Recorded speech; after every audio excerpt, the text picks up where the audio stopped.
ভারতবর্ষের প্রধানমন্ত্রী ছিল নরেন্দ্র মোদী, আপনার টাকা আটকে রাখতে পারেনি। আর যেই বিজেপি জিতেছে, দিলীপ ঘোষের আবির্ভাব হয়েছে, আর অমনি সত্যি মানুষকে 6 ফুট ভিতরে গর্তে ঢুকিয়ে দিয়েছে। গণতান্ত্রিকভাবে মানুষ ভোটাধিকার প্রয়োগ করে এক বুক আশা, স্বপ্ন, আকাঙ্ক্ষা নিয়ে বিজেপিকে ভোট দিয়েছিল। আর সেই বিজেপি আপনার টাকা, আপনার অধিকার থেকে বঞ্চিত করে আপনাকে রেখেছে। এই ভোট শুধুমাত্র জুন মালিয়াকে জেতানোর ভোট নয়, তৃণমূলের প্রার্থীকে জেতানোর ভোট নয়, বা মামাটি মানুষের প্রার্থীকে জেতানোর ভোট নয়, বিজেপিকে উচিত শিক্ষা দেওয়ার ভোট, প্রতিবাদের ভোট, প্রতিশোধের ভোট, প্রতিরোধের ভোট। আমি আপনাকে বলছি, যারা পদে পদে মেদিনীপুর জেলার, অবিভক্ত মেদিনীপুরের কৃষ্টি, ঐতিহ্য, সংস্কৃতি ধুলোয় মাটিতে মিশিয়ে দিয়েছে, তাদের ক্ষমা করা উচিত। মায়েরা, তাদের ক্ষমা করা উচিত।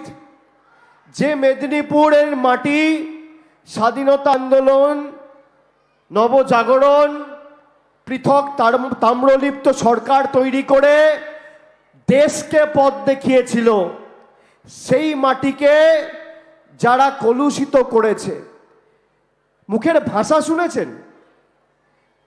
3 দিন আগে বাঁকুড়ায় কয়েকজন মহিলা সভা করছিল, সেখানে বলছিল সন্দেশখালী মায়েদের অপমান আমরা মানছি না, মানব না।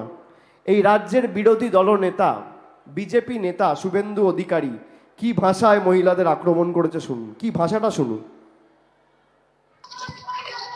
মহিলার অপমান, শুয়ারের বাচ্চা, শুয়ারের বাচ্চা, শুয়ারের বাচ্চা, শুয়ারের বাচ্চা, মহিলার অপমান, শুয়ারের বাচ্চা। শুনছেন? আপনি ভাবতে পারছেন মেদিনীপুরের সংস্কৃতি, এই মাটি বীরেন্দ্র শাসমল, ঈশ্বরচন্দ্র বিদ্যাসাগর, সতীশ সামন্ত, সুশীল ধারা, রানী শিরোমণি, মাতঙ্গিনী হাজরার মাটি, বিদ্যাসাগরের মাটি।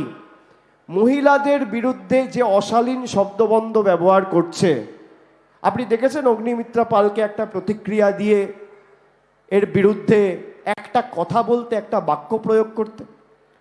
বিজেপির প্রার্থী যখন এখানে ভোট চাইতে আসবে, তাকে 2টো প্রশ্ন করবেন, 2টো।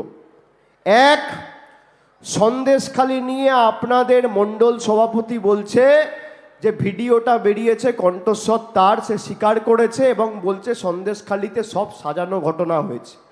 আপনারা বাংলার মহিলাদের সম্মান নষ্ট করে নিজেদের 4-5টা ভোট বাড়াতে চেয়েছেন। আপনি এই ঘটনাকে সমর্থন করেন, হ্যাঁ কি না?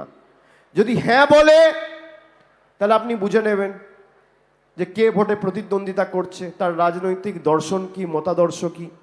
আর যদি না বলে, তাহলে বলবেন যে সাংবাদিক বৈঠক করে প্রকাশ্যে নিন্দা করুন।